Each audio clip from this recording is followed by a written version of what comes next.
Hello students, let's start with the lecture number 10. Again we are going to continue with the chapter number 6 of unit 2, that is functions in Python. In today's lecture we are going to learn so many things like return statement, after that global and local variable, pass by value, pass by reference concept, then the recursive function, type conversion in Python. This topic we are going to learn. So let's start. So first topic is written statement. Basically, in previous lecture we have already learned the written statements, right? We have make use of written keyword in so many functions, but now here the written statement is different. In the last lectures program, when we use written keyword, we have just written semicolon. We have not written any name after variable name after that. So when we make use of written statement and then the expression, whenever you want to display any calculation, if you want to display the parameters, okay, which we have passed to the function, then you can write down simple written semicolon. But whenever you want to display the calculation part or the calculated variable, in that situation we have to make use of written, after that expression is nothing but the name of the variable. So in this written statement we are having def, after that sum is name of our function which is having two parameters arg1 arg2. After that we have calculated total equal to arg1 plus arg2, right? And now I want to display the total. So now it's not the value which we have provided, okay, it is calculated value. And this is the reason why if you want to display the value of total variable, we have to return that variable, return total, by writing return total, okay. So this is your function definition. After that we make a call to the function total equal to sum into round bracket 10 comma 20. So after this line the control will go to the functions, then the calculative part will get performed, that is 10 plus 20 is calculated. After that inside the function, and then 30 is displayed, and then we have return total, means again the same total 10 comma 20 is stored inside the total variable which is present outside the function definition, that is total equal to sum. In the total variable, the because of return total, the actual total 10 plus 20 is 2. And again we have print a statement outside the function total, so outside the function 30 is displayed. So this is written statement. When we want the calculated value which is calculated inside the function, and we want to display that value, or we want to store that value inside the outside variable, in that situation we make use of written statement. After that we are having scope of variable. Basically scope of variable means we have learned already this thing, that is we are having two types of variable, that is global variable and local variable. So global variable means, just see the examples. We are having def sum into round bracket arg1 comma arg2 function, but if you notice the first line of the code, that is total equal to 0. So this variable, it is not a part of function, it is outside a function, so it is global variable. So if you create more than one function, after that in all the function you can make use of this total variable, okay. So other code is same, but just we have declared total variable at the starting of the line, so it is a global variable. And arg1 and arg2, which the variables you have provided as a parameter, that parameter variable are nothing but the local variable which you have provided. Otherwise the program is same whatever we did previously. I hope you understood the variables which we declare outside of the function, okay. They are called as global variable, and the function which we passed as an argument to the function, they are called as local variable, or inside the function definition. Means in previous program we have not declared total equal to 0 initially, we have used that inside the definition of function, so that total was local only. But this total is declared outside of the function at starting only, so it is global. I hope you understood this. So this is the reason why inside total value 10 plus 20, that is 30 is declared, but outside the function, when we come outside of the function, the total is equal to 0. So it will take that 0 value only, okay. So why? Because inside the function total is arg1 plus arg2, that is 10 plus 20 30, as it is a local variable. And when we use outside of the function, we are trying to print the total variable value outside, then in that situation it will become global variable. If you are writing total equal to sum comma 10 comma 20, then you will get our output as 30, that like we did in previous example. But now we have not written that statement, that is total equal to sum into round bracket 10 comma 20. So now it is a loop, global variable which we have initialized to 0, so it will display 0 outside of the function, and inside of the function the calculation is stored inside the variable. After that, pass by value and pass by reference concept. Basically there is no pass by value concept in Python. We are having pass by reference concept only, because there is no specific data type which we used to initialize a variable, right? The type of variable is totally decided at the runtime. So all the values when we pass to the functions are by reference only. Okay, so for the same I have given the example, that is def, then we are having function name as myfun into round bracket x colon, then x of 0 equal to 20. Okay, then driver code, because of which the value is the control, or we can say that the function's output is stored inside the actual list. So in function definition, we just want whatever value we will provide. If we are providing the list, then the list 0 element, x of 0 means the first element of the list should be 20, that we want. So after outside of the function, what we have written, we have initialized the list lst equal to 10 within a square bracket. If we are providing the value, means it is a list in Python. So lst equal to within square bracket 10 comma 11 comma 12 comma 13 comma 14 comma 15. Okay, then we have provided this list to the function. So all the list that is stored inside x. Okay, so x0, so that is 20, will be assigned to the 0 index, and all the values, that is 10 11 20, okay, that is x of 0 we have changed, so it will simply replace the first element of the list. That is, your list is having first element 10, so that is replaced with the 20. And if you notice, all the element in the output, if you notice, all the elements are same, 11 12 13 14 15 remain same, only the first elements x of 0 is changed. At a time we can change single element, okay, of the list. So this is pass by reference, means original list is changed. Just see the next example. Again we are having same thing only, but in first example we have changed 0th element, 0 index value, okay. But in my function, next example, we have not provided the index, but we have provided new list directly.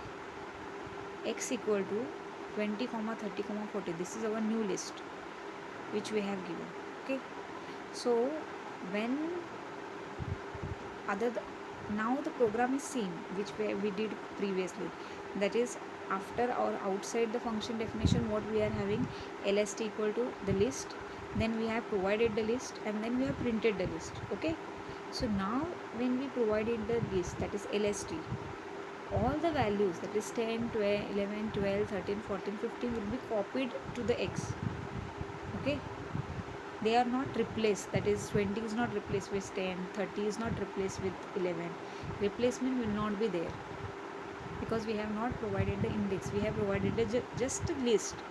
So when we provide lst list to the function parameter, the list, that is x, which was 20 30 40, will be totally override with the new list.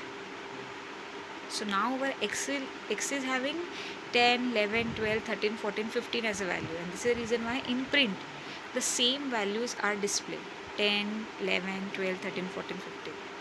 If you initialize with the index, that is x0 equal to 20, x1 equal to 30, x1 equal to 40, then it will change. But now the function definition is having a list, and we pass the new list, so the previous list, definition list, is override with the new one, and this is the reason why we will get the output as 10 11 12 13 14 15 without any replacement. After that, recursive function, again this function also we have seen in C basically, and factorial program only we are taking as a recursive function. So as we all know that recursive function is nothing but a function which call itself again and again. So same concept is there in Python also. Means in function definition only we are calling the function. Normally what happened, we define the function and outside of that we call the function. But in this case, in function definition only we are calling the same function again and again.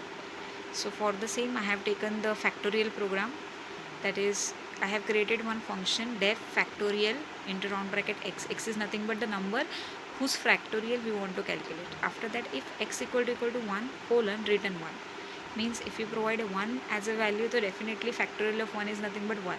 So this is the reason why after checking whether x is 1, and if it is 1 we have written the answer as 1. Okay, else means if it is not 1 other than 2, 3, 4, 5, so we will get different value. So written x into factorial of x minus 1, means if we are providing 5, so initially 5 into factorial of 4. Again we have called factorial function, so it will be 4 into factorial of 3. Again we will call then 3 into factorial of 2. After that again what will be there, 2 into factorial of 1. Then it will return factorial of 1, that is 1. So 2 into 1, 2. 2 into factorial of 3. So that will get calculated. In this way the function will call itself again and again in the function definition only. And once the calling is done, the number of time which we have specified till our condition is true, the calculation will be done and then the answer will be written. So in this example we have taken num equal to 3 as a value. So 3's factorial is 3 into 6. So that will get displayed. So this is recursive function, again same as in case of C and C++. After that, type conversion, actually this thing we have already seen. We have seen int, float method, str function, which are used to convert any type of data. Int, जैसे कि for example int is used to convert any type of data into integer type. Float is used to convert any type of data into float type. So similarly, that is called as actually implicit type conversion. So type conversion is nothing but converting the value of one data type into other one. Okay. So we are having we can convert the values in two types or with the help of two methods. First one is implicit type conversion, okay, and the second one is explicit. In basically Python performs implicit type conversion automatically. Means just see the example. We are having two variables. First variable is of integer type and second variable we have provided 1.23. So it means it is a float type. And now we are trying to add the numbers, that is num new equal to num of underscore int plus num underscore float, that is we are going to perform 123 plus 1.23. So even though we are having one integer variable and one float variable, but the output or addition of these two variable is float. Okay, so we will not get any error message for while displaying. Means if you perform this addition 123 plus 1.23, 124.23 will be the answer. It will not display 124 like that answer. It will not consider it as an integer. It will convert the answer according to the calculation. So even though we are having one integer, one float, the addition of this is float. So it is automatically converted and stored inside a num underscore new. So this is called as implicit. If you want to see the type, just check type of num underscore int. It will definitely display int.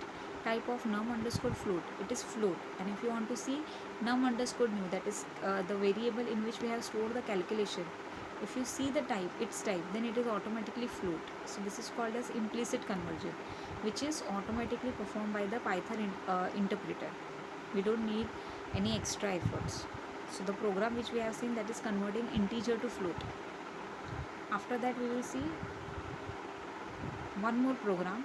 Again, as we have seen that Python is performing implicit type conversion automatically. So if we are having that conversion, then why we are having explicit conversion? So just to see that why it is this concept is developed, I have given one example. In this example, we are trying to display, or we are trying to add two variables, okay, but one variable is of integer type and other is of string type.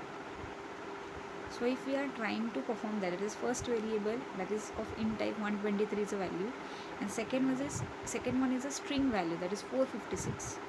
So if you try to add the string inside integer, it will give you error message.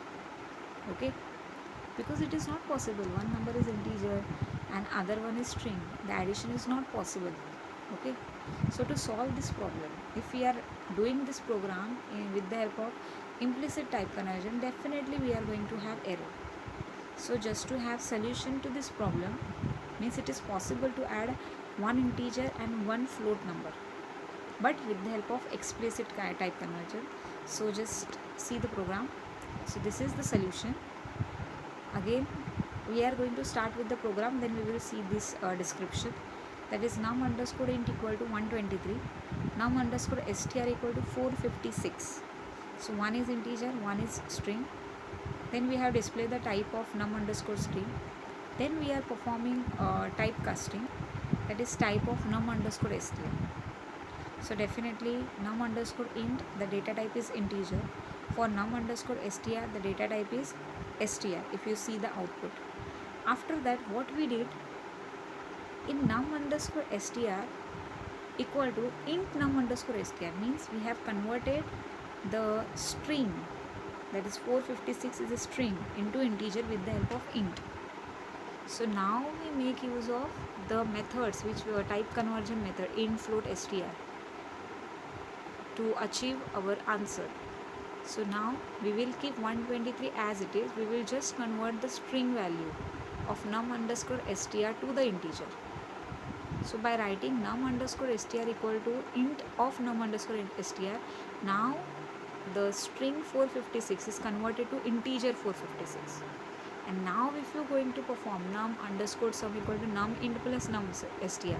So num int is 123 and num str is 456, both the integers. So it will perform the addition, it will give you the result, as well as just check the type of the result, it will give you integer only. So when we make use of int float str function, that is called as explicit type conversion, and implicit is automatically performed. We don't need to do, or we don't need to take any extra efforts for the same. So there are some key points which we should remember regarding type conversion in Python. That is, type conversion means we are converting the object from one data type to other. Implicit type conversion automatically performed by the Python interpreter.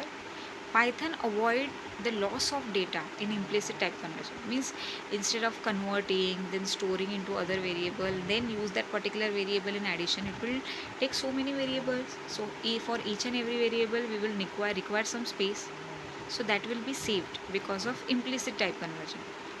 After that, explicit type conversion is also called as type casting. The data types of objects are converted using predefined function by the user. In typecasting, loss of data may occur as we enforce the object to specific data type. Because typecasting, we make use of function, because of which there are chances of loss of data. So this is there about today's lecture. In today's lecture, we have seen the main topic, that is type conversion, implicit and explicit type conversion we are having. Then we have seen some parts related to functions. Just revise everything because this is new for you. Okay, so practice is very very important. Python is very easy if you perform the practice. It's not that you will be waiting for my assignment to be given. Don't wait for anything. If you want to learn the topics which we have covered, try to search for the programs like based on if conditional statements or loops, and try to resolve them. Try to learn from it. So this much is there in today's lecture. Thank you very much. Stay home, stay safe.